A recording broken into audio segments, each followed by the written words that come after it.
गांव के पास बने एक जंगल में दो राक्षस रहा करते थे।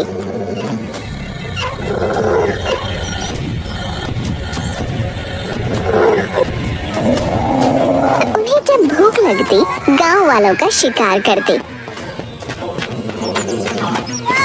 और उन्हें मार पीट कर खा लेते,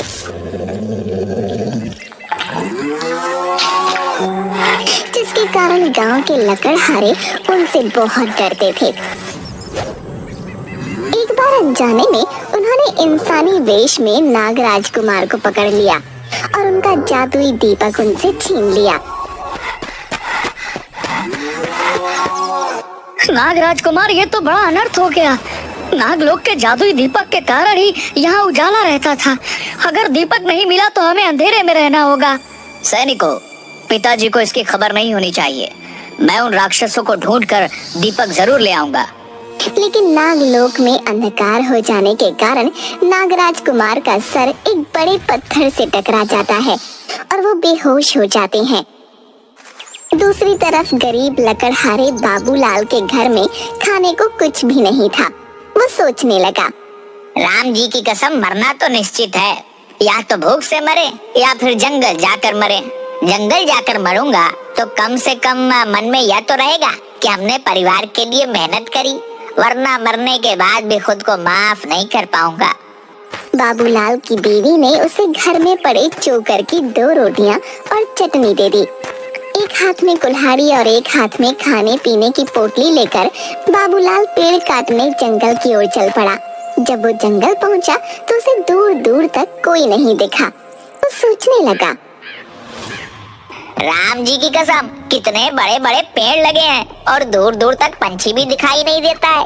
इन राक्षसों के डर से चिड़ियों ने भी जंगल में आना छोड़ दिया है। आगे जाऊं या यहीं से लौट जाऊं? डर के मारे तो हमारी चुटिया खड़ी हो रही है, राम जी की कसम। बेचारे बाबूलाल के सामने बार बार उसके परिवार का भूखा चेहरा आ जाता। हिम्मत करके वो आगे बढ़ा। उसे सामने एक पेड़ गिरा हुआ दिखाई पड़ा।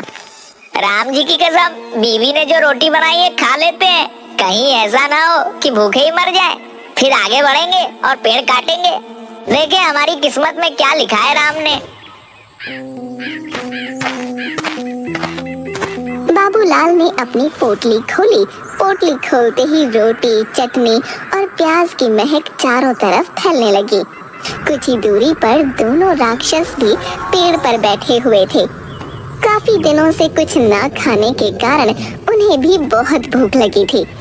भैया, गलती से हमने नागलोक का दीपक छीन लिया है। नागों के डर से यहाँ छुप कर बैठे हैं, लेकिन इस सुगंध ने तो मेरी भूख को और भड़का दिया है। अरे भैया, लगता है कोई मानव खाना खा रहा है। मुझे तो मानव के मांस की भी सुगंध आ रही है। चलते हैं और देख कर आते हैं कि किसकी इतनी हिम्मत है जो जंगल में हमारा खाना बनने आया है। वह देखो भैया, वह मानव जाति का जानवर पेड़ के नीचे कुछ खा रहा है। कौन हो तुम? तुम्हें डर नहीं लगता? यहाँ पर बैठकर क्या खा रहे हो? आज तो तू गया बाबूलाल। अजी, आपने भी क्या पूछ लिया? मैं गरीब क्या खाऊंगा? सूखी रोटी और चटनी, यही तो हमारी किस्मत है। राक्षसों ने मानव गोश्त के सिवा कभी कुछ नहीं खाया था। ये नई चीजों को देखकर उनके मुंह में पानी आ गया। उन्होंने बाबूलाल से कहा, बाबूलाल भाई, क्या तुम अपनी रोटी हमें दोगे?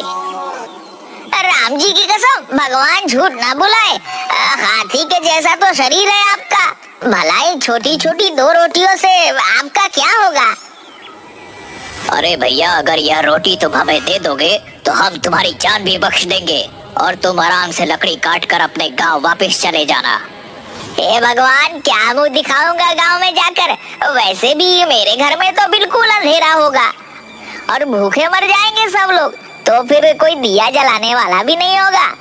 अरे वाह, क्यों ना नागलोक का दीपक हम इस मानव को दे दे। अगर दीपक इसके पास रहेगा तो खतरा भी इसी को होगा और हमारी मुसीबत टल जाएगी। बहुत बढ़िया छोटे, तू कमाल कर दिया। चल ला, दीपक किसी को दे देते हैं और इसके बदले में इसका खाना ले लेते हैं। इस मूर्ख को क्या पता कि यह अपनी मौत ले जा रहा है। तुम्हारे घर में कभी अंधेरा नहीं होगा मैं तुम्हें यह जादू का दीपक भी दे दूंगा। यह तुम्हारे घर में कभी अंधेरा नहीं होने देगा। बाबूलाल ने मन ही मन सोचा, इन्हें मना करने का मतलब है मौत। राम जी की कसम, अपनी कटी हुई लकड़ियाँ और जादुई दीपक ही लेकर घर चलता हूँ, इसी में खैर है। दीपक और लकड़ियाँ उठाकर वो घर पहुँचा।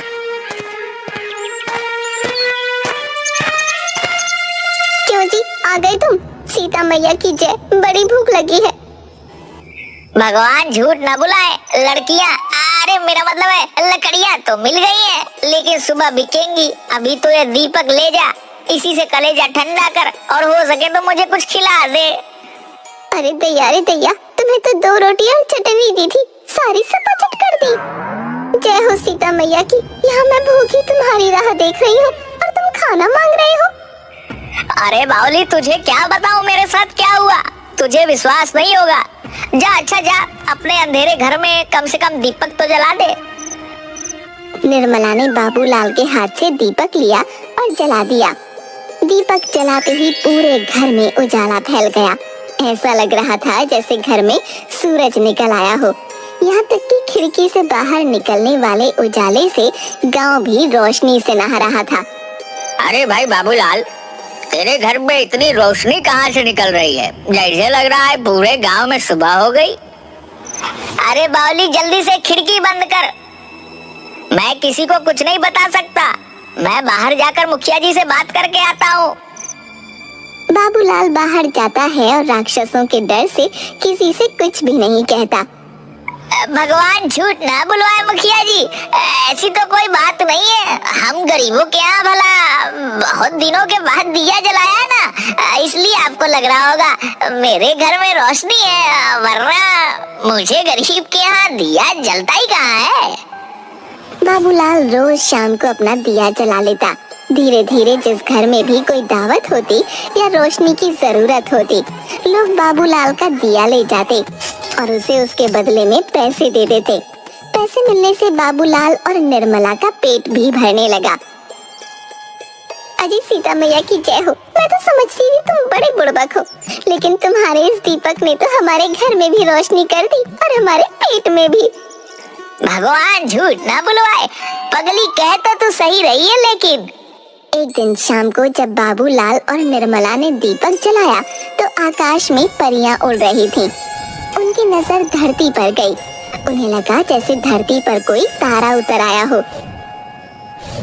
अरे लाली, सतरंगी, नारंगी, जरा धरती की तरफ देख। आसमान का तारा जमीन पर कैसे चमक रहा है। आज इसका राज पता करके आते हैं। सभी परियां धरती पर पहुंची और ये देखकर हैरान रह गईं कि वो दीपक तो नागलोक का दीपक है। हे भगवान, अगर नागलोक के नागों को पता चल गया कि ये दीपक यहाँ है तो इस मानव की तो खैर नहीं। मुझे लगता है हमें जल्दी से बता देना चाहिए। परियां जोर जोर से बाबूलाल का दरवाजा खटखटाती हैं। आप लोग कौन हैं? हम लोग तो बहुत गरीब हैं, हमसे क्या चाहती हैं? हम परियां हैं, तुम्हें सावधान करने आई हैं। तुम्हें ये दीपक कहाँ से मिला? ये पृथ्वी लोक का दीपक नहीं है, ये नागलोक का दीपक है। जल्दी से जल्दी इस दीपक को जहाँ से लाए हो वहीं रख दो, वरना तुम्हारे ऊपर बहुत बड़ा संकट आ जाएगा। भगवान झूठ ना बुलवाए, ये आप क्या कह रही हैं? परी रानी, ये दीपक तो मुझे जंगल में राक्षसों ने दिया है। यह तो मेरा उपहार है, मैं इसे किसी को नहीं दूंगा। सीता मैया की जय हो। इस दीपक की वजह से तो मेरे घर में खाना बनता है, मैं इसे किसी को नहीं दूंगी। तुम बड़े भोले हो मानव। राक्षसों ने नागराज को बंदी बनाकर इस दीपक को चुरा लिया था। ये दीपक नागलोक का सूरज है। इस समय पूरे नागलोक में अंधेरा है और सभी नाग इस दीपक को ढूंढ रहे हैं। अगर उन्हें पता चल गया कि ये दीपक तुमने चुराया है तो वो सब तुम्हारे ऊपर आक्रमण कर देंगे और ये गांव खत्म हो जाएगा। ये आप क्या कह रही हैं? अगर ऐसा हो गया तो क्या होगा, आप ही बताइए। मैं उन्हें यह दीपक कैसे वापस करूं? मेरे अंदर तो ना ताकत है, ना हिम्मत है और ना ही कोई जादुई शक्ति। तुम चुपचाप ये दीपक ले जाकर गांव के बाहर बनी सांपों की बांबी के पास रख दो, वो इसे खुद ही ले लेंगे। लेकिन अब इस दीपक में तुम्हारी गंध आ गई है, वो तुम्हें छोड़ेंगे नहीं। वो तुम्हें सजा जरूर देंगे। अरे सीता मैया की जय हो। परी रानी, मेरे पति को बचाने का कोई उपाय बता दीजिए। ये लो, ये जादुई मोती है, इसे मुंह में रखने से तुम गायब हो जाओगे। तुम अपनी बात नागराज को कैसे समझाओगे ये मैं नहीं जानती, पर मैं तुम्हारी इससे ज्यादा कोई भी मदद नहीं कर सकती। तुम्हें खुद ही अपनी बुद्धि से काम लेना होगा। अरे ये क्या हो गया? घोर कलयुग है। मैं तो राक्षसों को खाना देकर आया और उन्होंने मुझे यह मृत्यु को बुलाने वाला दीपक दे दिया। सुनिए जी, घबराइए नहीं, हमें हिम्मत से रहना पड़ेगा। आपको पता है ना, नाग पंचमी आने वाली है। चलिए हम गांव का सारा दूध खरीद लेते हैं। बाबूलाल और निर्मला ने दीपक को गांव के बाहर नाग के बिल के पास रख दिया।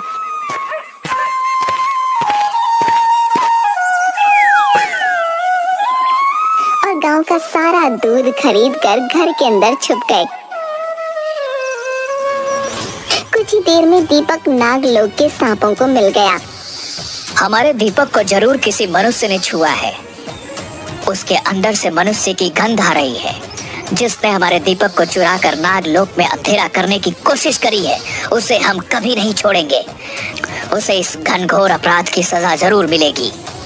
सभी नाग बाबूलाल की खुशबू को सूंघते हुए उसके घर की तरफ चल पड़े। दूर से ही सांपों की फुफकार की आवाज आने लगी। सभी गांव वालों, आप सभी एक एक कटोरा दूध मेरे घर के चारों तरफ रख दीजिए और सभी अपने अपने घरों के दरवाजे बंद करके अंदर छुप जाएं जब तक मैं ना कहूँ कोई बाहर नहीं आए। गांव पर एक भयानक संकट आया है, लेकिन मैं आप सबको इस संकट से बचा लूंगा। सभी गांव वाले बाबूलाल के घर के चारों तरफ दूध ही दूध रख देते हैं। निर्मला पूजा की सामग्री लेकर बाहर बैठ जाती है। जैसे ही सांप घर की तरफ आते हैं, वो कुमकुम, रोली, चंदन से उनका टीका करने लगती है और दूध का प्रसाद देती है।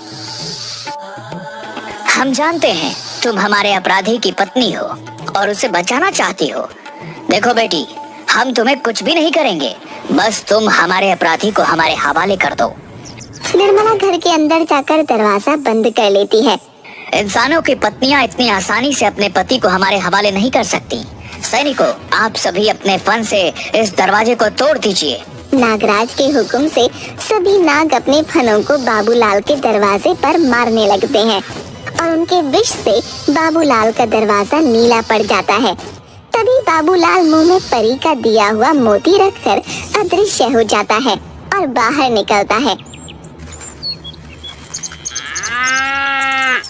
नागराज आपकी जय हो। आप अपनी पूरी सेवा के साथ हमारे घर में आए हैं। मैं तो धन्य हो गया कि मुझ जैसे साधारण इंसान को आपके दर्शन हुए। मानो तुमने हमारे दीपक को छूकर बहुत बड़ा अपराध किया है। तुम्हें इसका दंड जरूर मिलेगा।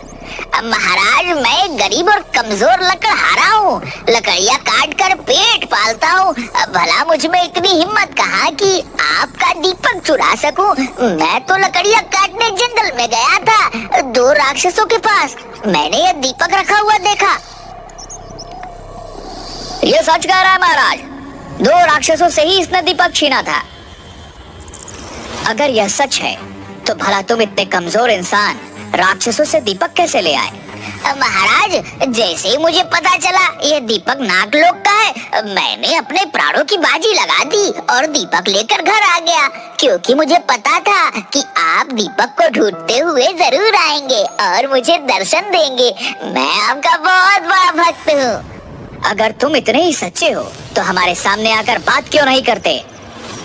महाराज, पहले आप दूध ग्रहण कीजिए। मैं आपके सामने ही हूँ। परिया भी मेरी सच्चाई जानती थी। उन्होंने मुझे जादुई मोती दिया ताकि आपके सामने आने का साहस जुटा सकूं। बाबूलाल ने अपने मुंह से परी का दिया हुआ जादुई मोती बाहर निकाल दिया और नागराज के सामने नजर आने लगा। तुम तो सचमुच बड़े ही निर्बल दिखाई देते हो, फिर भी तुमने राक्षसों से युद्ध करके हमारा दीपक वापस ले आए। हम तुमसे बहुत खुश हैं। आज के बाद हमारे गांव के नाग इस गांव की रक्षा करेंगे। अपनी चतुराई से पूरे गांव की रक्षा की है और आज से नाग लोग भी हमारा दोस्त बन गया है। इसलिए हम बाबूलाल को इस गांव का मुखिया बनाते हैं। इस तरह बाबूलाल ने अपनी बुद्धि का इस्तेमाल करके पूरे गांव की रक्षा की और बदले में नागराज से हीरे मोती जवाहरात का उपहार भी पाया और गांव का मुखिया भी बन गया।